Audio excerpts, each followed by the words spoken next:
Not a lot. Just enough to remind me why I don't watch it. Oh, this is already funny. Just the headline. The list of moves and actions that are now banned from AEW or need to be approved by the company. Maybe that's why Nash is pissed off, because he went for Rock and Austin and not try to duplicate him. Well, it'd be easier to duplicate him. You only have to learn 5 moves. Like you said, and we've all been saying, Tony Khan, you need a hierarchy, and he gets one, and then we make fun of it. Because he's sitting back there talking about the Brock match, and finally we had a wrestling match. Finally we got 2 guys telling a story. They weren't outside in the ring the whole time. One of them was he not watching the same match as we were? Yeah, those games, man, I would say, like, for me, like, the best ones, I would say, are, like, the ones where they try to get a certain, like, time. This is my entire IT team right here on screen.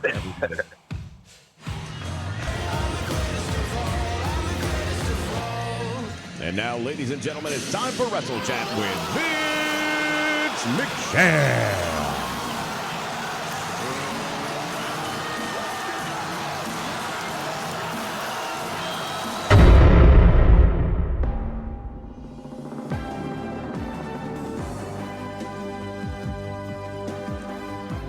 Hello, everybody, and welcome back to the Nation Network.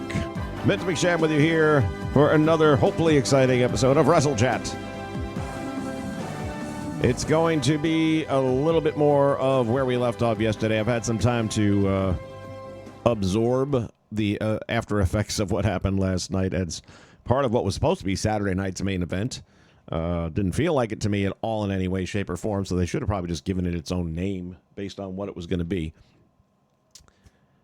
Several things. Number one, I correct myself for correcting myself. I said yesterday that Jesse Ventura wasn't going to be on Saturday night's main event, and then I said, oh, I guess I was wrong. He was. He wasn't. He was on the pre-show.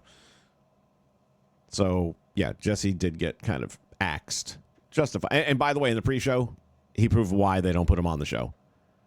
You know, if he won 17 times, that means he lost 17. You're shitting on the Golden Goose who's having his swan song. Enough. Jesse needs to not be there anymore, okay? He's done. He does not understand the business. So there goes that. Talking about the title of this thing. The WWE is a product. Sometimes I'm not sure they understand that anymore. Since TKO has taken it over, it has gone a really, really bad direction. And I really think they're going to start feeling the ramifications of these decisions that they've been making. Getting up this morning, scrolling through social media, everything from X Twitter to YouTube, even a little bit on IG, and I am telling you, there isn't one good thing out there about the way that show went down. Nobody has anything good to say about it. Some are tolerant of it, but not one person's out there saying that was. And I'm hearing 1 or 2 people, loosely say, oh, it was a great match. It wasn't a great match. Come on, man. It wasn't. I think it was WrestleMania that was saying, or no, I take it back. It was James. James was out there saying that it was a 50-50 back and forth match. It was not even close to 50-50. At best, it was 60-40, and I'd say more 70-30, which is not the way. You don't look, you might come up with that craptastic ending, but you don't treat him like that throughout the match. You don't let him go out by being pummeled. He can be beat, but not being pummeled and just, it was horrible. And I just feel more justified that, I was thinking when I posted yesterday's Wrestlechat about how I felt about the show, I'm just being negative. I'm just seeing this as a negative thing. But now I wake up this morning and realize, no, everyone saw what I saw. So I feel a little bit better, a little redemption, I guess, in that I didn't jump the gun. There's a lot of different things that go into something like this. When it comes to the fans, first off, let's keep in mind those in attendance paid a lot of money to be there. So you, as the entertainment company that they are paying money to see, have to make sure they are entertained. Nobody was entertained. Nobody. And by the way, for the rumor that got started a few days leading up to it that Cena and Gunther were going to be the opening match. Can you imagine? Can you imagine for a moment if they were the opening match, that ending, and then you had to follow that? Oh, Lord. Might be the only thing they got right on the night. TKO, since taking this company over, has done nothing but remove it from its true identity. It was a family-based organization. They understood families were their entertainment commodity. That those are the people that they needed to bring in. Ticket sales and prices were reasonable. Did they go up over the years? Everything goes up over the years. But they kept the prices affordable. Since TKO has taken over, now don't get me wrong, even before TKO, Vince and then Triple H and what have you, prices were going up, but they were still affordable. We went to WrestleMania for $300. Okay, and they weren't great seats. They were good seats. Good enough to be there. You know, it was worth $300 to say I was there when the Hardys made their return and when Bayley had that big WrestleMania win, which was really one of the biggest matches of her career at that time. And fortunately, they put the Undertaker-Roman Reigns match on last, which I had no interest in seeing Roman Reigns beat the Undertaker. The same way nobody had any interest in seeing what happened last night. The difference is I got up and left to beat the crowd so I wouldn't have to watch it. The people that were there last night were there solely for that match. So you're kind of a captive audience under those circumstances. There's a passing of the torch. We all know that. But there's something else, too, especially for the long-time fans of John Cena. And some people are just long-time fans and then eventually, like myself, became fans of John Cena. We've been there for the whole ride, didn't always like it, but came to respect him as his career evolved, as we got to know the real guy. And the thing that changes when somebody like that, who has a 23-year career at the top of their game, where people follow them since I was a kid and now I'm in my 30s and I have my kid watching them, is it's an acknowledgement that we all have to face sooner or later that we just can't do it anymore. It's almost a reality check of mortality. Mortality reality check. Easy to say. It's something that people don't necessarily like to face, and they're confronted with it. And then when you take it, and then you just rub their faces in it and smear them all around, that's going to really piss some people off. I have some notes that I jotted down here as I was watching all these other videos. One of the things I marked down is that Cena's departure marks more than just a wrestling legend stepping away. It's a reminder of our own mortality. This is handled and can be extremely important when it comes to retaining long-term fans. So how you handle it and how you did handle it pissed off a lot of people. I mean, let's put it this way. A lot of us have watched as close as we have because it was the last time is now tour. The tour's over. What makes us want to go back and watch it on Monday? The fact that you spit in our face? The fact that you've discounted everyone's opinions and said, fuck you, we don't care about LA Knight? Here's a thought. What if they did book LA Knight to win and to go against Cena and get the victory? What do you have then? You have another guy, and the fans would have supported this, but you have another guy in your company that just ousted a legend. Now, who else can say they've done that? Well, Gunther, because he ousted Goldberg. Now you have two legitimate legend killers who at some point in time are going to clash. If that's not main event, I don't know what is. All you've got now is Gunther, who you're shoving down everyone's throat. And he's going to be booed and disliked for all the wrong reasons. For all the wrong reasons. And this isn't like the old days of wrestling where you can say, oh, they'll pay to watch him get his ass kicked. he's not going to get his ass kicked. It's wrestling. You don't get your ass kicked in wrestling. I'm not saying you don't get hurt, you don't get chopped or what have you, but it's not a real fight. No one's going to legitimately brutalize the guy and try and send him into a legitimate hospital. That's not going to happen. And we know that. We know it more now than ever before because you guys push it on your programming. Congratulations on Unreal. One of the other big things that I think left the night flat, especially for me, is the match is all said and done. Gunther's gone. Everyone's coming down. They're doing their, they're giving him the belt ceremoniously, and that's all great.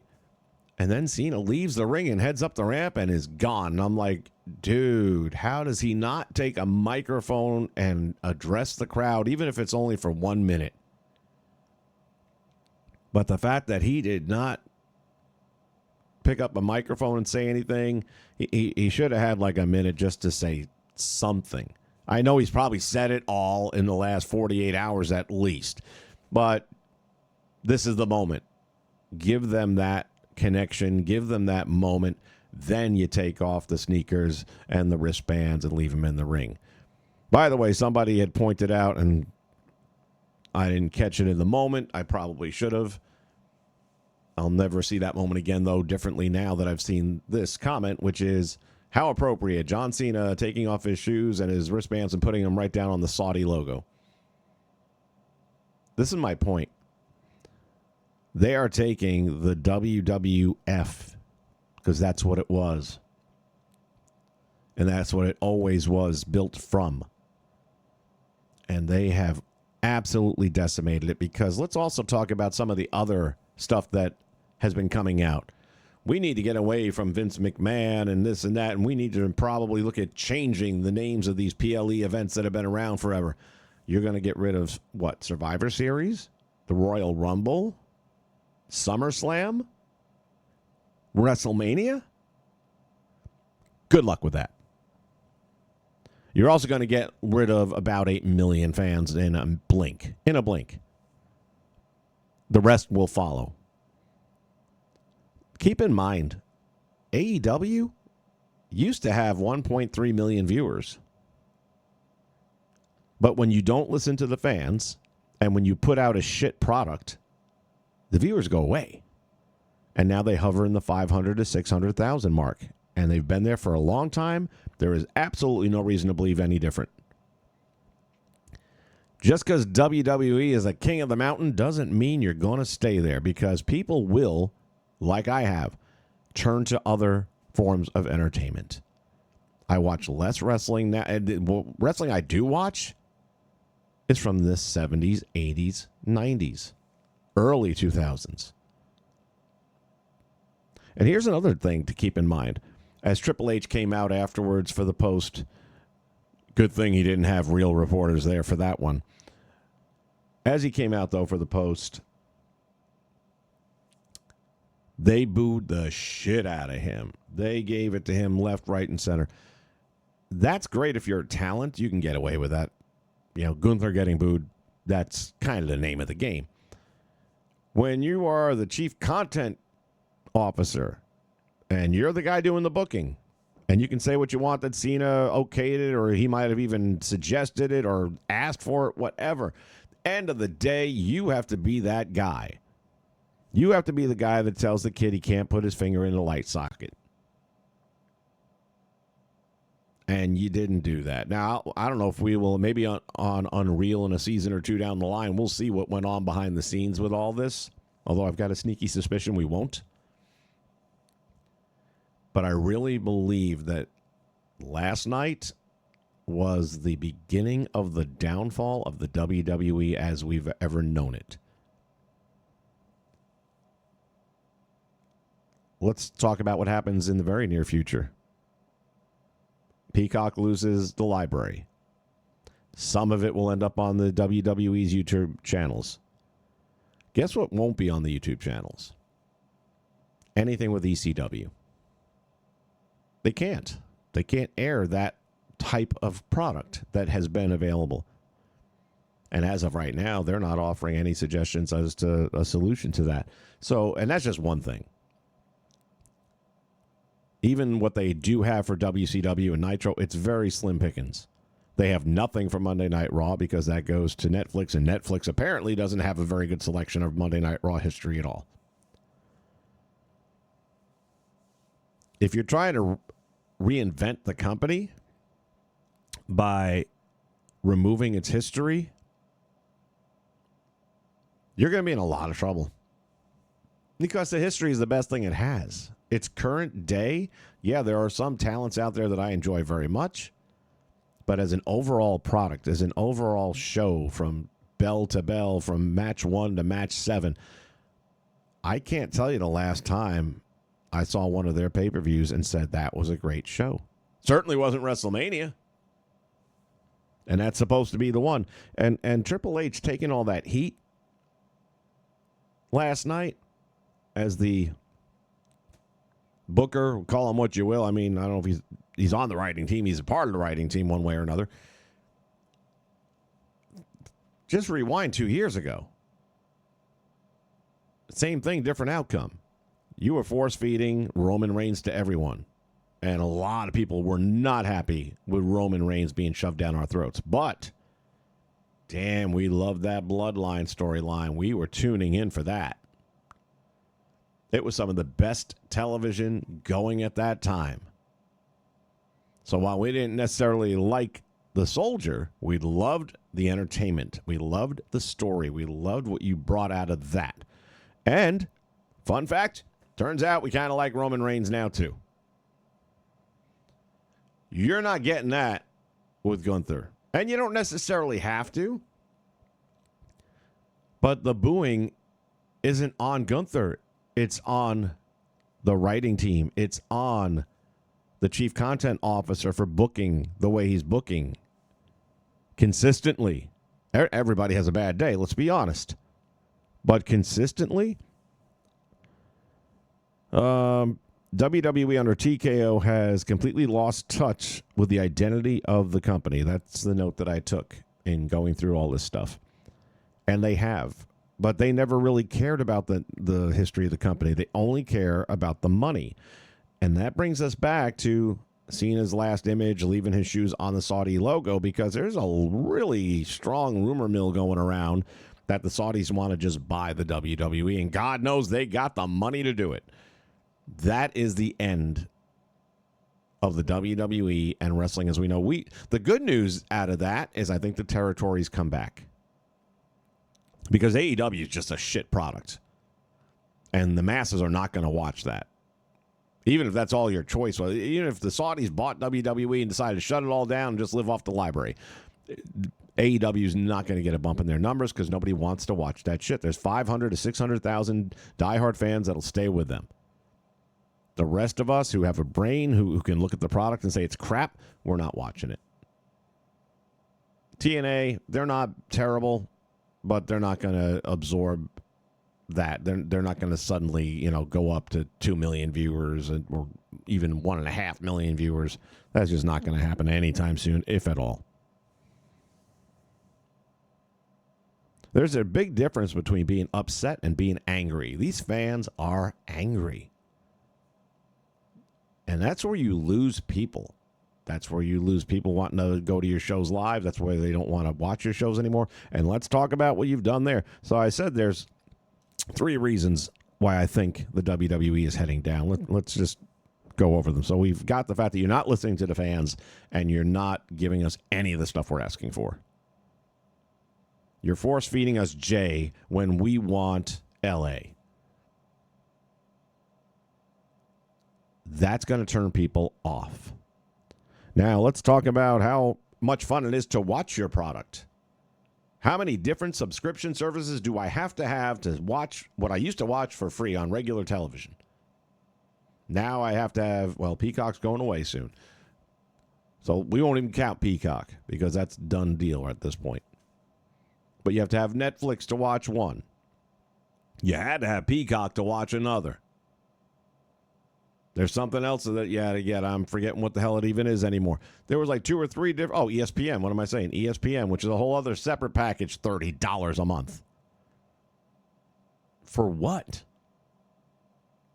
For what? A make-believe sport. You guys have lost grip. Just lost touch with yourselves. And despite what anyone may tell you in Washington, D.C., the economy is not the best it's ever been. It's not even close. That's not the fault of the current administration. They inherited this. But also don't sugarcoat things and make me believe that, it's raining when you're really pissing on my shoe. I'm not going to drop $30 a month to watch wrestling. Just not going to do it. Most people aren't doing it.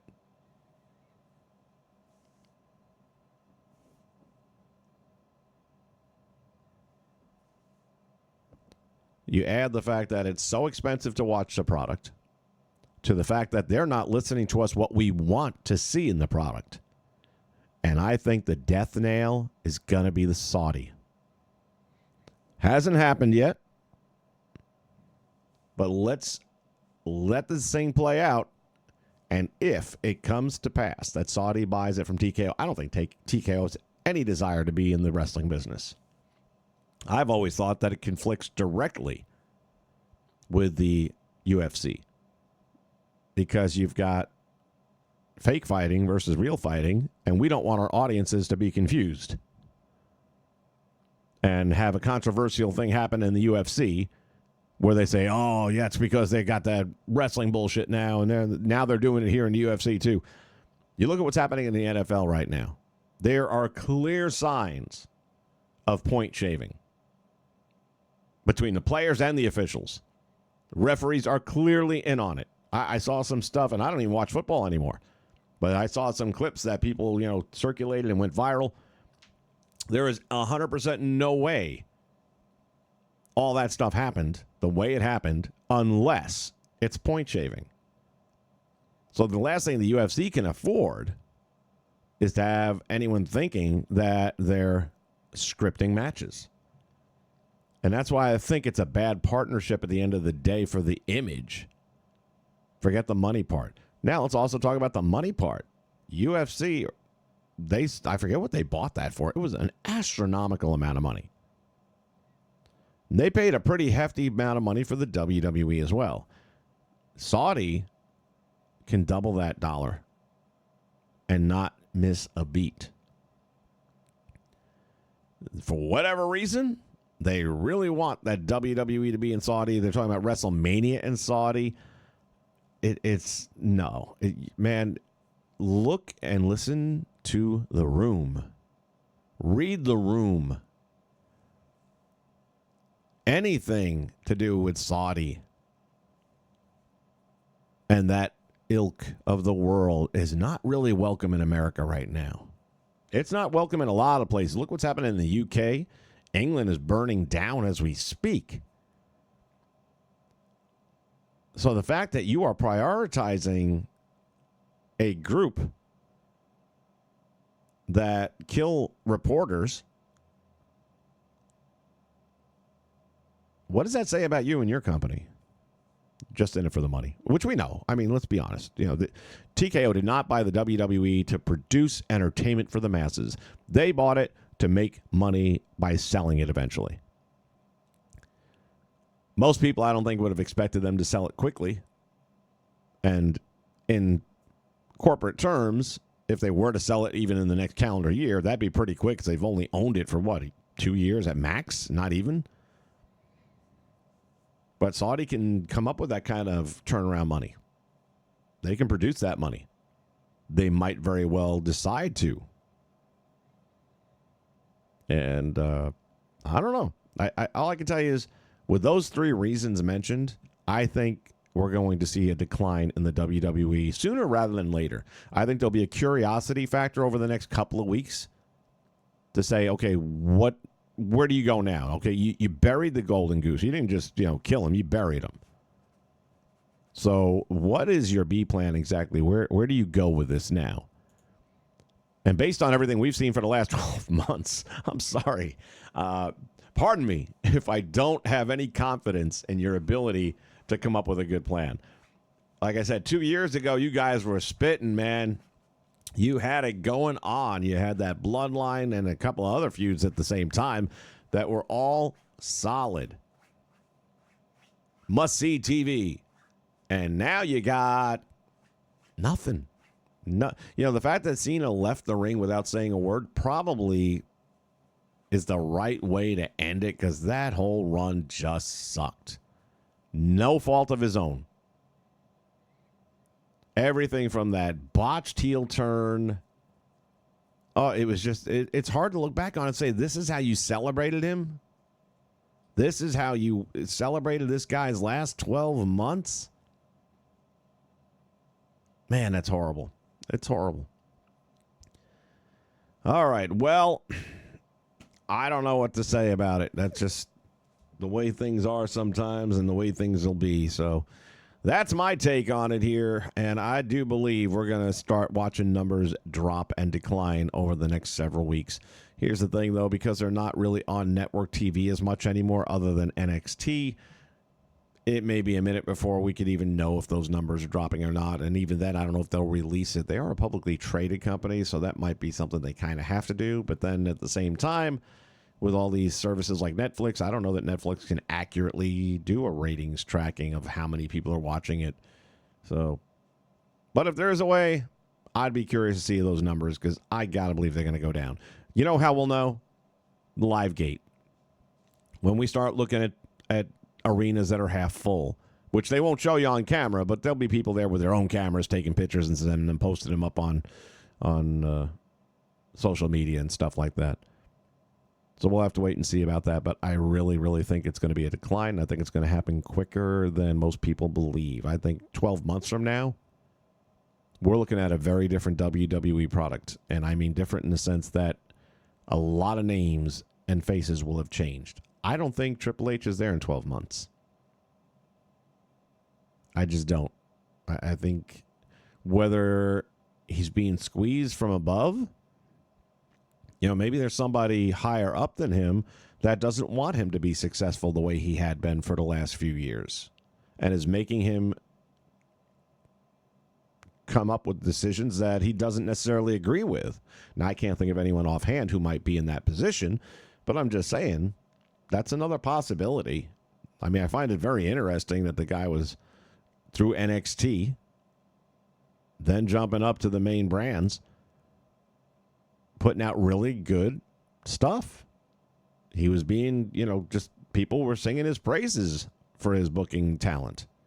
And now all of a sudden it's in a nosedive right around the same time that, like I said, new higher-ups took over. And I don't know if there's any direct correlation between the two, but it definitely makes you wonder. All right, everybody, I got to get up out of here. Y'all have a great rest of your day. Thanks for joining me here for Wrestlechat. Vince McSham saying so long.